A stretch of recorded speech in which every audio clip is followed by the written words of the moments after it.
Well, thank you so much for staying. We're so happy that we have Adam as a new member of our Talking Galleries family. There's been a great deal of talk about marriage, one way and another. Is that a proposal? Oh, I wouldn't be so forward, but... so now Adam and I are going to look back over these last 2 days, which have been, as always, a fascinating journey.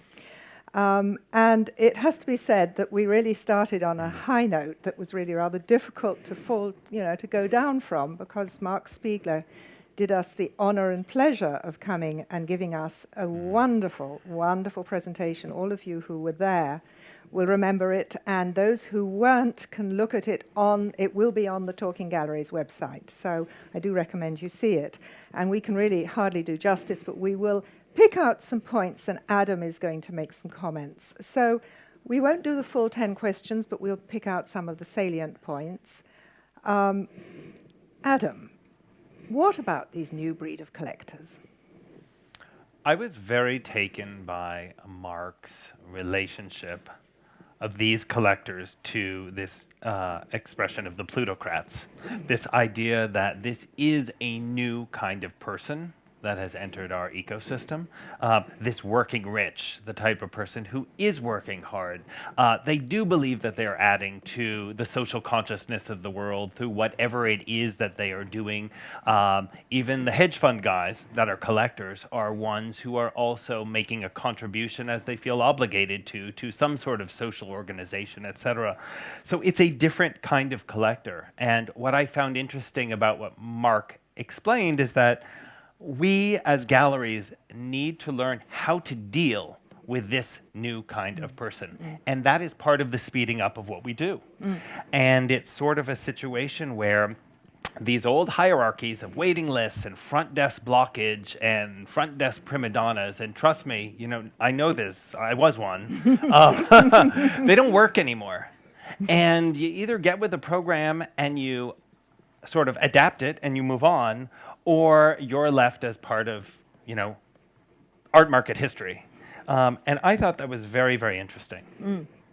Cheim and Reed, your gallery, is an example of what you might call a non-generational gallery. What reflections do you have on its position and its identity? Well, I think this is where an art gallery can really become special. For us, because we're not generational, we have a very eclectic mixture of artists that we show. We do not prescribe to one sort of material, nor one gender, nor one geographical interest, per se. However, one of the things that's important is that there are common trends among the art of the artists that we show. And in that way, there is a certain kind of dialogue and a harmony that's not forced, but rather it comes out of the artistic practices of the people that we represent. So when you go into a booth at Cheim and Reed, you see that there is a relationship between Louise Bourgeois, Linda Benglis, Jenny Holzer, may curve into Jack Pearson, take an abstract turn into Sean Scully. These things have to look good together, and it happens just the way they are as works of art. And you can tell when a gallery is not doing this because you walk into the booth and you can't imagine a living room that would have all of these things in it together because it is so jarring.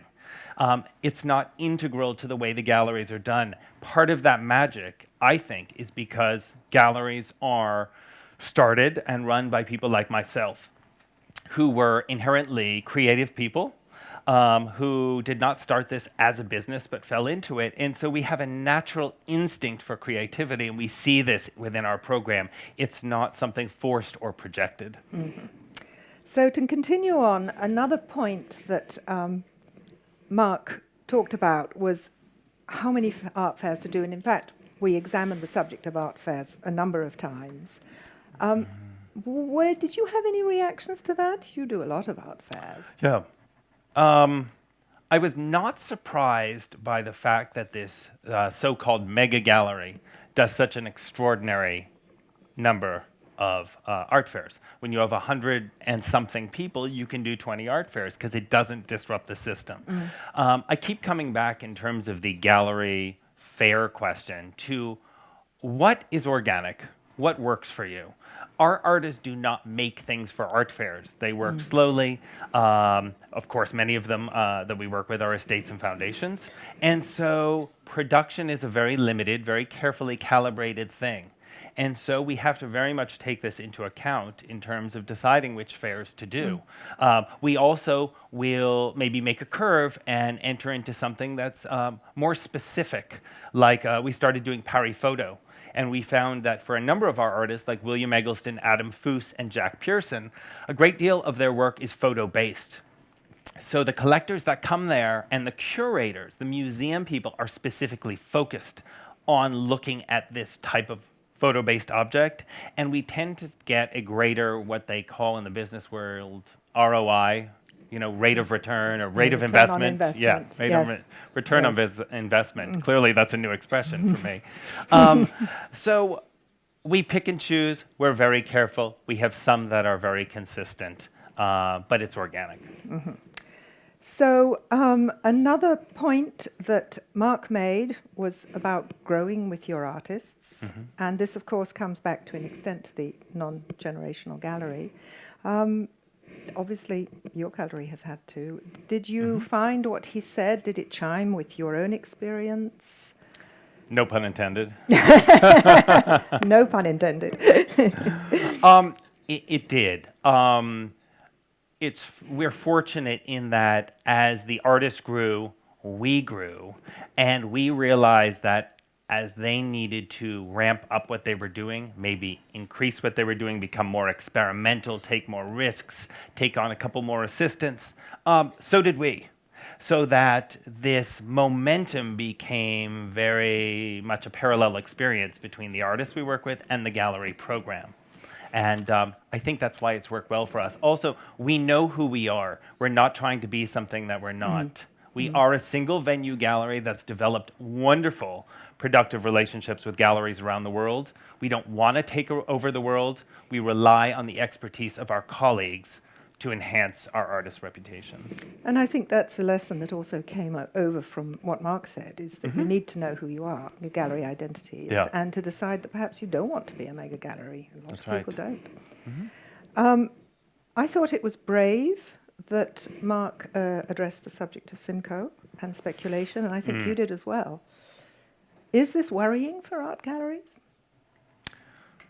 It's unusual for us to see this. It's unusual to see something with this kind of profile and this kind of impact. At the same time, it is what it is, and it's real. Stefan does exist. He has done some things in the market that have been productive. I think he really does believe in art and artists. I think it's extremely complicated. It's something to be watched, but I'm not afraid of it. I'd rather embrace it than be afraid of it. But of course, the subject of finance and the entrance of the financial world is something that also came up. Yes, and this actually... And transparency, sorry. Yeah, sorry, no, I didn't mean to cut you off. I was just thinking about Simcoe, a relationship to Simcoe here. Now, we don't deal with the kind of emerging artists that he does. We're in just a different situation.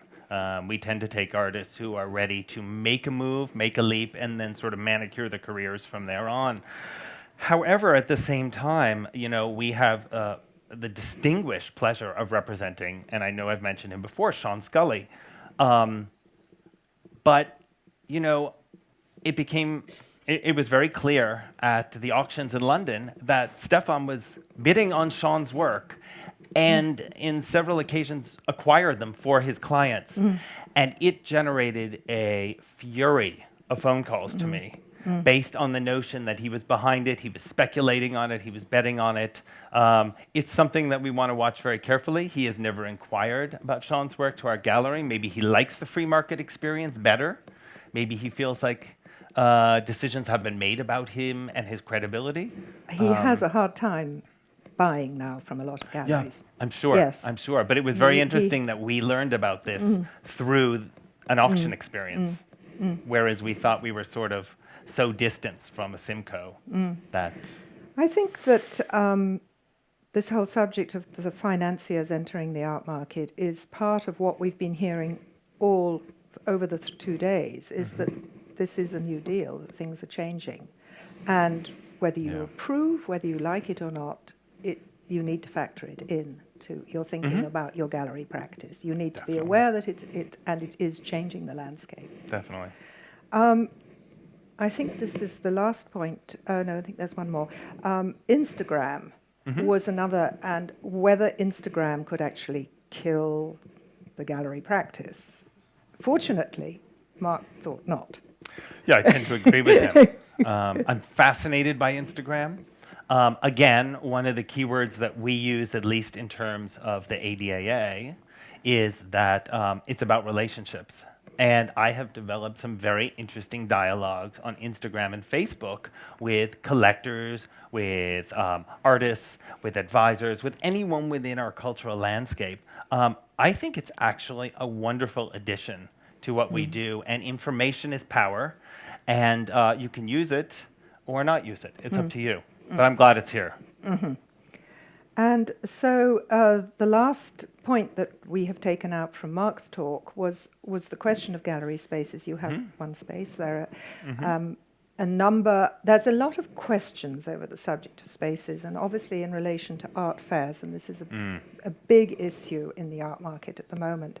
Why have a gallery space that nobody visits? Yes, but you need a program to be accepted by the art fairs. And I assume that this is something that you think about a great deal? All the time. All the time.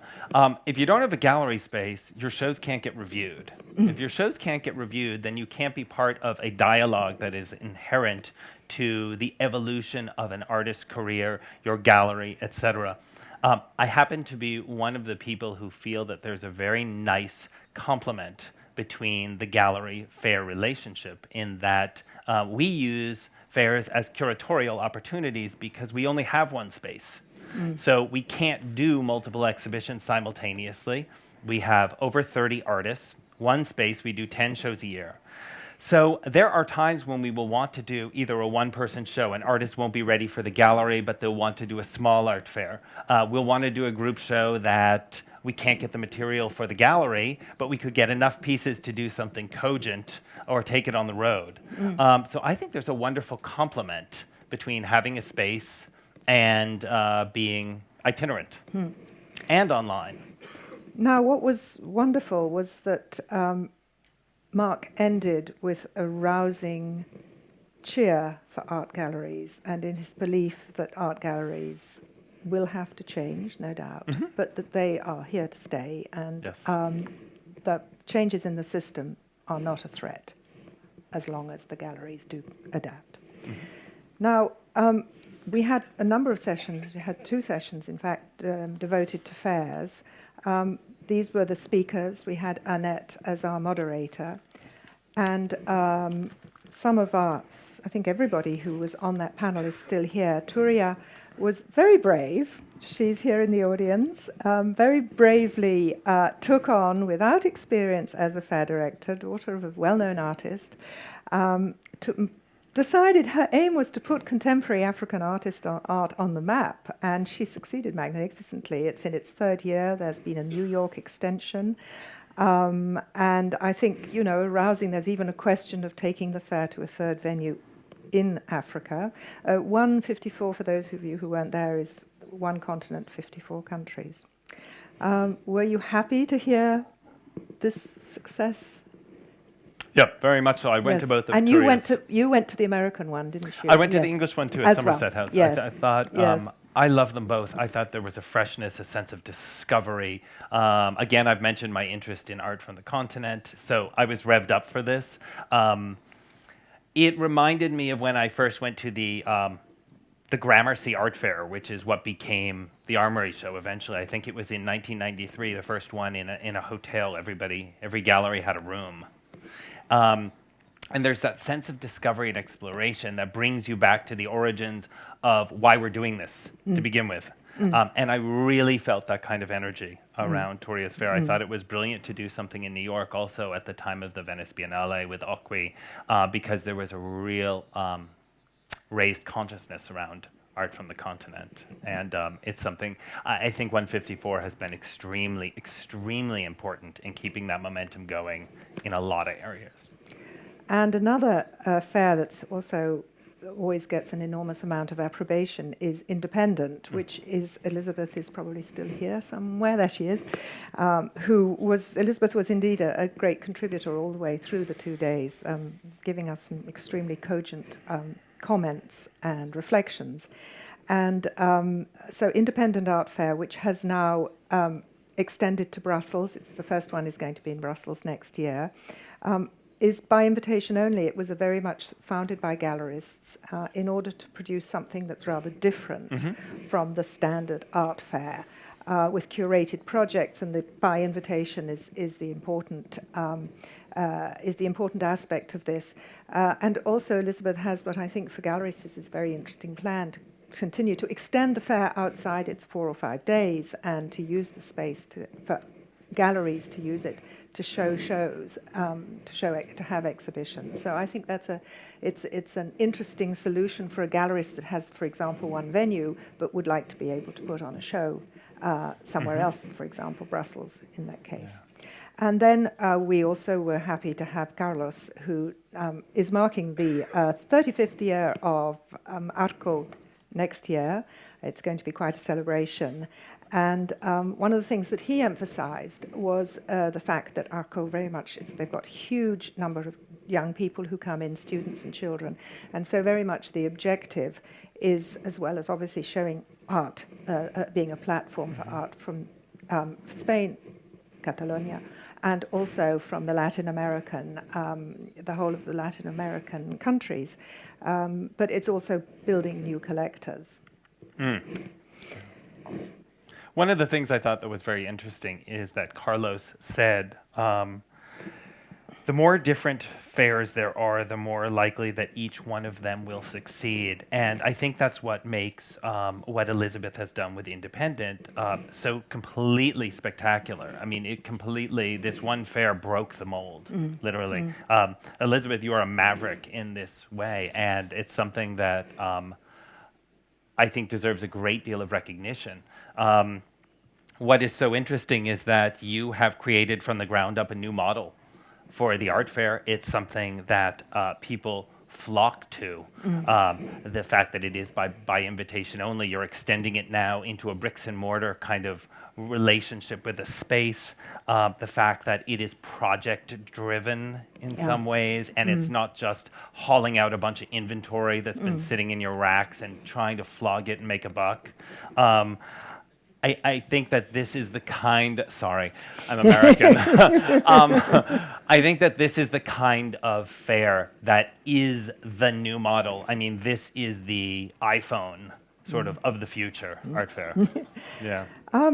So after throwing all of these flowers at our various art fairs, we do also have to sort of have a bit of a downside. And one of the things that was mentioned was this slight problematic aspect of the branding of fairs, that people will say, I bought it at fill in the blank, freeze, stroke, this, stroke that, without even knowing the name of the gallery. Yeah. Well, I think that speaks also to this notion that things have sped up so much that people don't remember the experience. I mean, this is extremely different than, being at home on a Saturday morning and having Connie Bernheimer call you up and tell you that he found some magnificent altarpiece in some schloss that you've been looking for 40 years, and you absolutely must get on your plane and fly to London and see it before Baron von somebody another is going to buy it. The world has changed, and this is how some of these new rich collect. Yes. Well, at least during that conversation, they did seem to remember the name of the artist, at least. So even if they couldn't remember the gallery, so that is a start. Yeah. The next panel, Artist-Gallery Relationships, Elizabeth was moderating it, and we had the pleasure of having Dora Garcia and Lisa Ruta, who I think probably are still... Lisa is there. I don't know about Dora. And it was interesting because they had really two very different profiles. Dora has mainly worked outside Spain, despite being Spanish. Is she she's Spanish. Okay, and she has had good relationships, never had a primary gallery, but a number of galleries, and it's worked very well for her, and she made some very cogent points about working with galleries. Lisa has an interesting experience because she has been both a gallerist, initially with Team Gallery in America, where she was married to the founder, I think, is that right? Partner, so learned obviously about being a gallerist, and then having her own spaces, having her own studios, so working both as a gallerist and as an artist, and was able to talk. I think one of the things that was interesting about what she said was the balance of power between being an artist and being and the gallery. Yeah. And one of the things that she said that she was once terrified by a contract that just seemed to take all autonomy away from her. Sure. And in fact, the whole subject of artist contracts was something that was discussed quite a lot. Well, to start, Lisa, I'd like the rights of the book deal and film for your life, because I think there is, in all seriousness, a very, very interesting and powerful story to be written there. Yes. And I look forward to staying in touch with you about that. I was particularly taken by Dora's approach to dealing with galleries. I like it. It's very fresh. It's very 21st century. I like the fact that she indicated the fact that she didn't like the fact that artists were in a passive role in this relationship, and that artists should be, can be, and are empowered to motivate their careers and make decisions, and that things should be done in a healthy relationship with your dealer and discussed. There's our role as agent, as psychiatrist, all sorts of things we may know about pitfalls that you could avoid before you leap into something. What I think is very interesting is that we've been talking a lot about younger artists, and I think what you tend to see is, as an artist matures, at least from my experience, they call the shots often. Oh, yeah. But it was also interesting that Dora said she'd never had a contract, but now, since she's no longer completely young, she is beginning to think that she should be thinking about the future and about, and about contracts. So I thought that this subject has come back. We see a number of themes come back, and that's certainly one of the ones that come back with an increasing, with the change of the art market, online contracts, a more formal relationship, or formalizing the relationship. Yes. So I have to come back to marriages again, because I've decided that's the theme of the... So Dora said definitely not like a marriage between the gallerist and her artist, that you have to keep a healthy distance, which seems to me to be a very good idea. And Lisa pointed out that it would be like a harem, since obviously gallerists have more than one artist. And I think we've already covered the question of loyalty and obedience. So we then, yesterday afternoon, Annie, or Anne-Marie Molnar, gave us an incredibly interesting and well-researched presentation, which she'd obviously spent a huge amount of time on, looking at the art fair landscape and what is right for a gallerist, how to choose the right one. And she did point out that this really is this is something gallerists all talk about. I mean, as we know, the number of art galleries has exploded, really. People say 220. Personally, I think that figure is under the truth, because I certainly get an invitation to a new art fair every week now. So, and in some of the most bizarre places as well. But one of the points is that the number of sales galleries are making, the percentage of sales that are made in fairs by galleries, 40% last year. For a gallery that is not a large gallery, as I think Annie would admit, 50,000 euros spent last year on art galleries. That's quite a commitment for a smallish gallery. And she has done 27 fairs in 10 years. I think those figures are right, which is in how many? In 7 years is even better, or worse. She also pointed out, amongst this research she did, that the acceptance rates are incredibly low, which does make it very difficult to get into some fairs, and really means that you need to focus as well. It went from 3% for Lista to 27% from Artissima. So Annie gave us various tips, and they really consist of doing what she obviously does incredibly well, which is to do a lot of research, visiting the fairs to get the impressions, talking to personal contacts, talking to other galleries from her region, important to see how it's worked for them, sharing information, and then possibly considering, in a way of reducing the costs, considering sharing a booth, although not all fairs like that. Not all fair organisers like it. But so there are other ways, and Annie did admit that she is becoming more strategic. She has actually reduced the number of fairs she will do next year, just because of the wear and tear it takes on her artists, the production. What I found so interesting about Annie's presentation is not only was it statistically intense and accurate, I think you deserve, an advanced degree for that. Yeah, I think you've got your PhD if you haven't already. But I'll tell you one thing I really appreciated that would not have happened had a statistician pulled together that information, is that, you were very direct about the kind of personal and emotional commitment that applying to an art fair requires, and that it shows how much you, as a dealer, as a gallerist, compromise and make some very hard decisions when you decide to apply to a fair, and how emotionally and physically challenging it is to both apply to a fair, do a fair, and get rejected.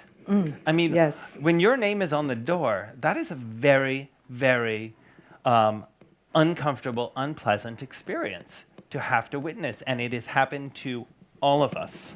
And that this is one of those sort of unspoken things that dealers do to advance their galleries and to help their artists get greater recognition by putting themselves and their egos on the line.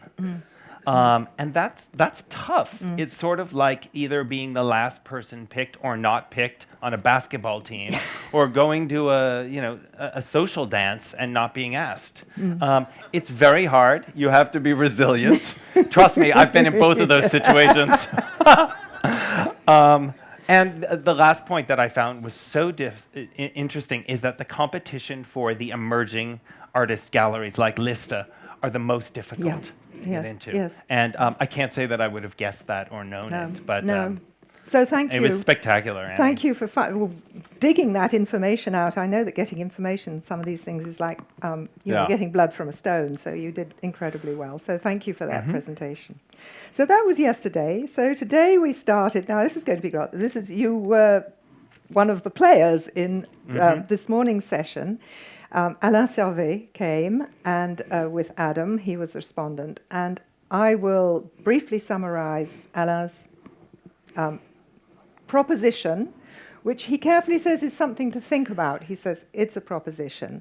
So he points out what is the role of the gallery. So it's finding and nurturing artists, selling the art, in facilitating or helping in the production, possibly financing it, PR, and what I've called hand-holding. You had another wonderful expression. No, Alain called it babysitting. Babysitting, that's right, yes. And you had still another word for it, which is when you have to take the artist out.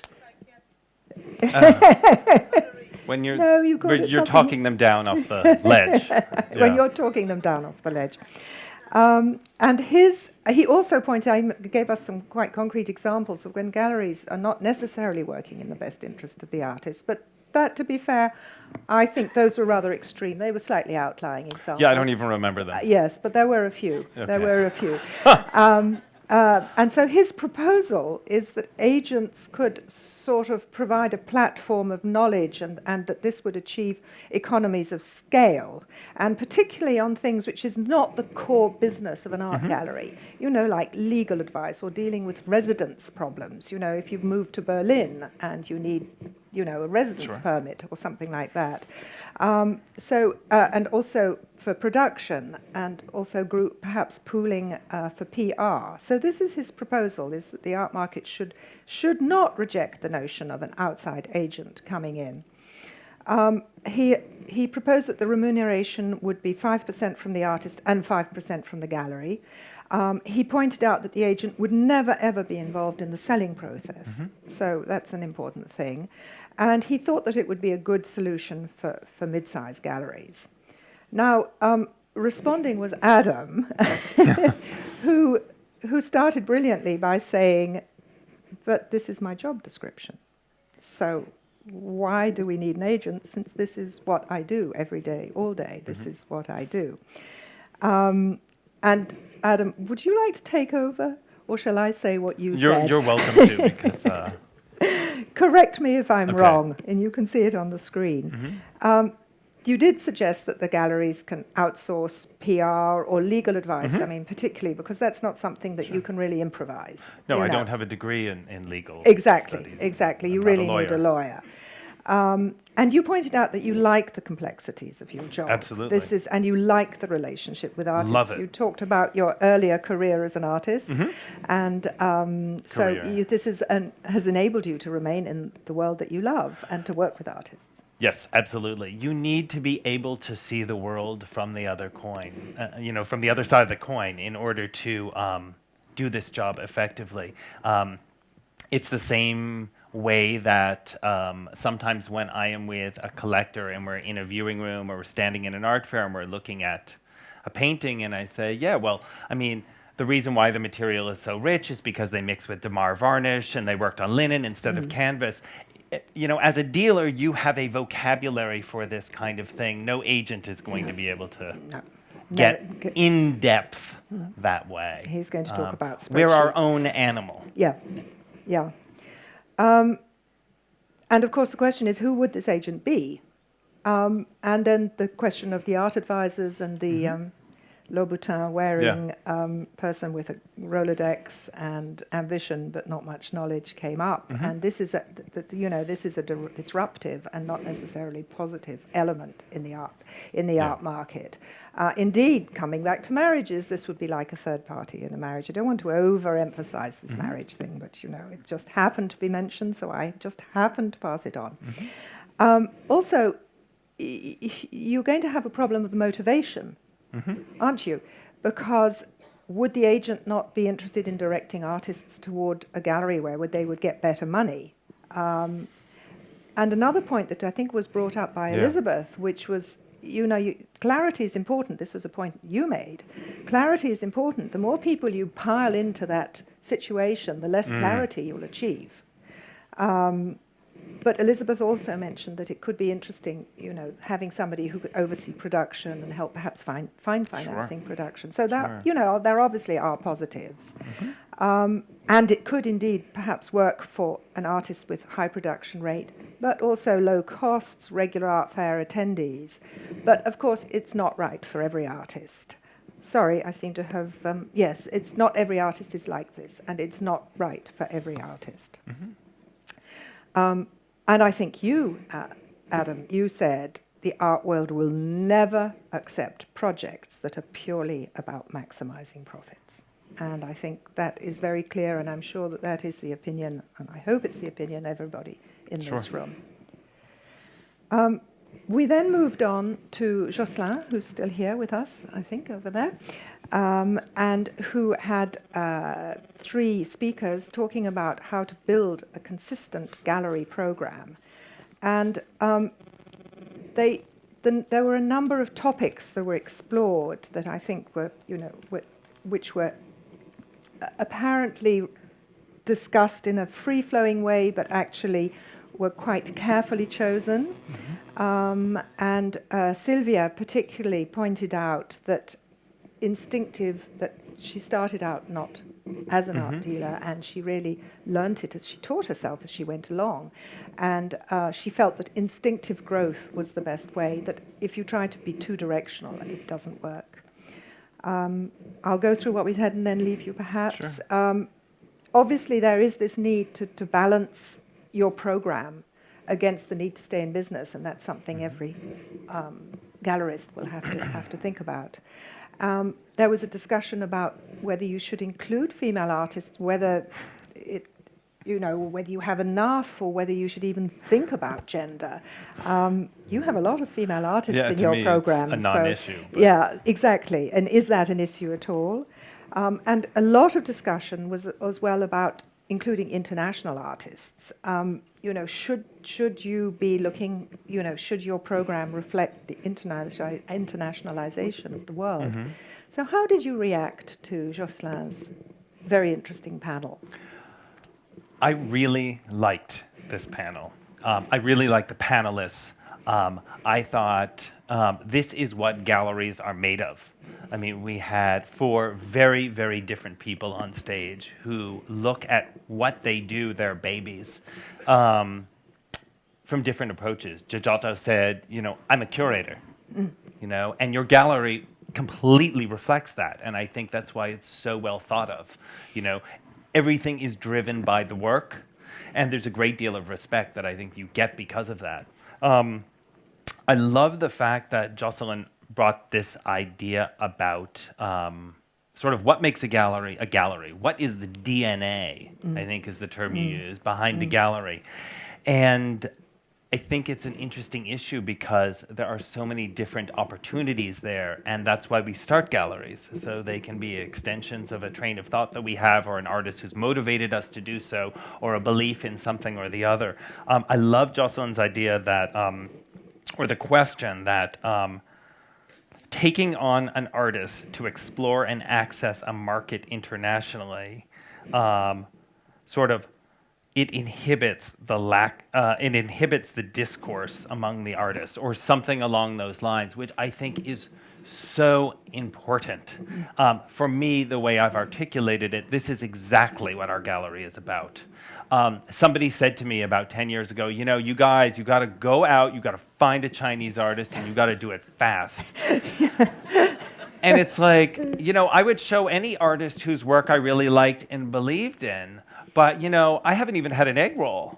I mean, I'm not running out there looking for something simply because the market is telling me to do it, because that doesn't work in the long term, and I won't do it. If there's an artist whose work I respond to and they happen to be from the Far East, okay, that's cool, but I like the work, The other things don't last. Again, it gets back to the point where, and we know which galleries these are.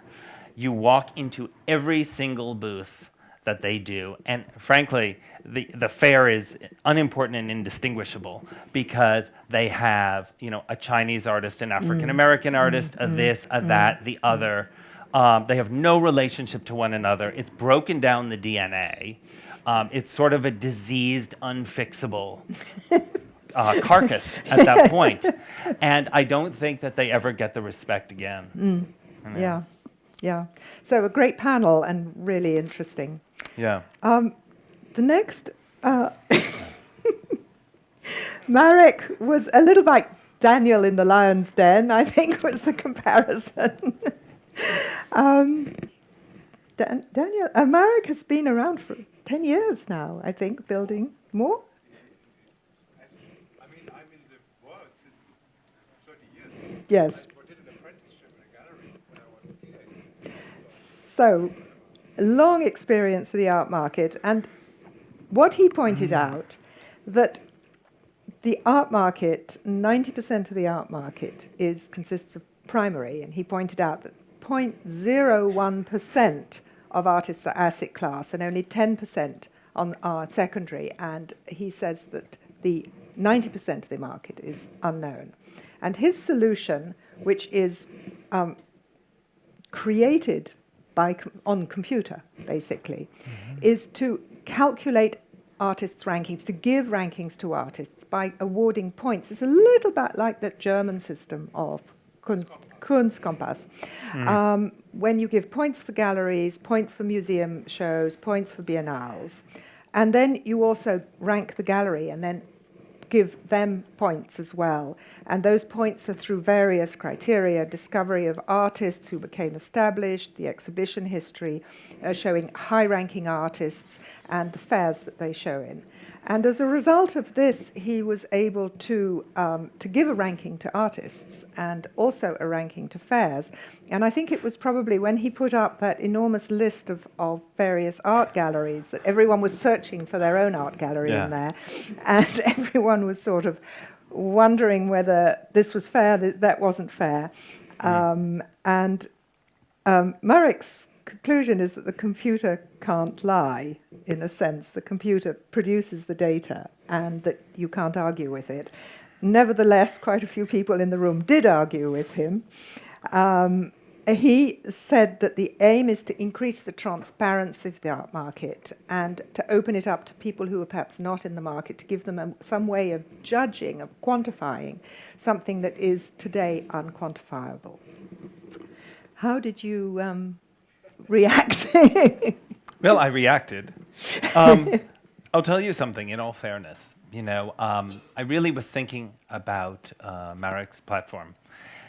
And I said, if you're going to look at this and validate it for what it is, you've got to really start with a tabula rasa. You have to throw out everything that you understand about galleries, how galleries function, who we are, etc.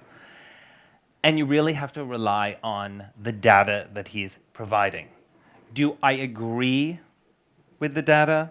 Not necessarily. But if you're going to look at this fairly, I think you need to do it freshly.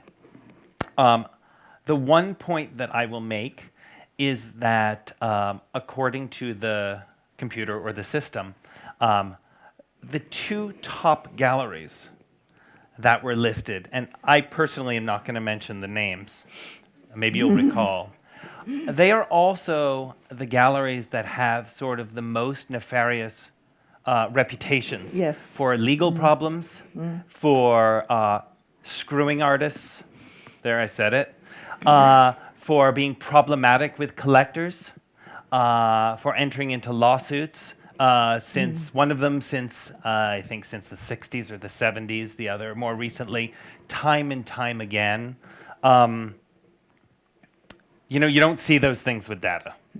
So if I'm sitting on my yacht and I'm looking which gallery to contact because of that, I may not understand the bigger picture. And that is where I'll leave it. And finally, I think most of you were here for Anders' very interesting presentation. I can't, because I have to do it as we're going along, I can't give you the last piece, but I will tell you what he said. He's here, so he could probably tell it better himself. Ciao. Ciao. Ciao. So Anders pointed out that it's not just the art market that's affected by the online world. It is impacting on every industry. That in fact, online has come rather later. It's really only come in the last 5 years. Currently, sales online, and there is a big debate about what exactly constitutes a sale online, but it's about 5% of the market. But there's no doubt that the online world is changing behavior. And it's interesting that according to his research for the Hiscox report, 19% of young people prefer buying online, and young people being people under 35. I think that's correct. It was encouraging to know that the motivations are still the emotional aspect of buying, the passion side of buying art is still the dominant motivator. But Anders did point out it's kind of worrying that people buying online also have an investment idea, which he considers to be something that could be problematic in the future. There are obviously challenges to selling online. Obviously, the major concerns are authenticity, and also the logistics, actually shipping the stuff and tax and so on. And so, he did point out later in his talk that, you shouldn't write off a company like Amazon that has huge experience of dealing with logistics, and that's something that galleries perhaps are not, are not nearly as able to deal with. It's a big part of selling, if you sell without selling direct to somebody in person. He pointed out all of these. He showed the traditional structure of the art market, plus the new the new entrants, in a sense, investors coming in, speculators coming in, finance companies coming in, as well, and these are all joining collectors as consumers, and as well as the online selling platforms, such as online sites, obviously, but artists' portals, and also the influence of social media, such as Instagram and other forms of social media. He then gave us a very interesting chart showing all of the different players in different aspects who are sort of filling in different aspects of selling art, whether it's giving information or is it a portal like the old model of Blue In Art Info or ArtNet, which are more informative, right through to something like ArtStack or Instagram, which are free, but a way of getting information out, through to something like Paddle 8. And of course, even the auction houses, I mean, Christie's has got a very, very aggressive online strategy and have just bought a company called Collectium. So I think the point he made, not that I think, is that no models are static. And that art galleries, even if they feel that the online world is not for them, what they're doing is not for people who want to buy online, that nevertheless there are parts that they need to engage with, particularly social media, because it is a way, obviously, of getting the information out to people who perhaps love art, and perhaps it'll just increase your reach.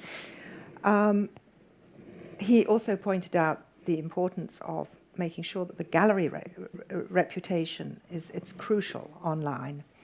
And he feels that technology can be useful, even if you reject the notion of selling online. Technology can be useful in many ways to enhance the business practice. Yeah. I mean, I was in particular very interested in hearing about how the auction houses are worried and how they are so motivated to enter this area and get clients. Because in the galleries, we think the auction houses are constantly trying to take our clients, but they have an issue of their own, and I don't feel sorry for them. I just it never occurred to me that this is something that they were so actively pursuing as part of their interest in the online platform. Yeah. And I think it's a real kind of wake-up call for us to understand that we're not these poor little things being sabotaged, but this is sort of, a bigger picture where we all have things to look out for, and we have new alliances that should be explored and made, and that we should not merely reject new models because they're new or we don't understand them. There's always a table that people can sit down and talk about, how do we work together? How do we make this work for me and for you? What am I missing? What am I not getting here? I think to close the door on that dialogue is a big mistake. You can either be a part of the future, or you can be a part of the past. And this is one of the ways that you can really enhance your profile going down the road. And I think the people who don't do it are going to wish that they had. The other thing that I thought was so interesting about this idea, bringing just back to this whole idea of galleries, and artists and galleries, et cetera, and the digital platform and how we function, and the C word, the contract, et cetera. I'm seeing more and more artists that I represent having their own websites where information is out there and they can be contacted, et cetera. And what are the responsibilities in that digital arena to the gallery? And where does the dialogue there start and finish? And if collectors contact them out of the blue, what is the understanding or agreement between them and the gallery?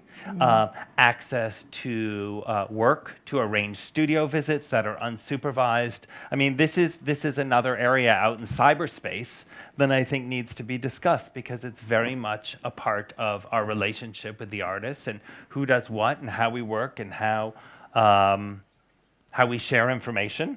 And it was one aspect of this online platform that hadn't been discussed, but it kept coming to me that other than portals, what about the artists and their sites, and how does that figure into the discussion? So that is a very brief summary and not nearly as well done as our wonderful speakers did. I'd like to end with something that came up quite a number of times, and where I think it's important to point out as well the role of trade associations like your own. And Absolutely. this was not really, it would have come up sort of sideways, but I think there's important, I mean, some of these things like artist agents, if perhaps the Art Dealers Association of America, the Society of London Art Dealers, perhaps there's also a way of having a lawyer in-house, and that might be a solution to some of the things, some of the issues we discovered, that we've discussed today.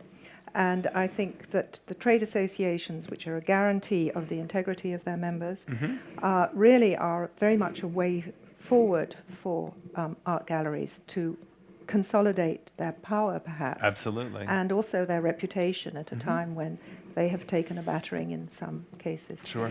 So, thank you so much for spending 2 days with us. And don't forget to come back to the next Talking Galleries next year in Barcelona.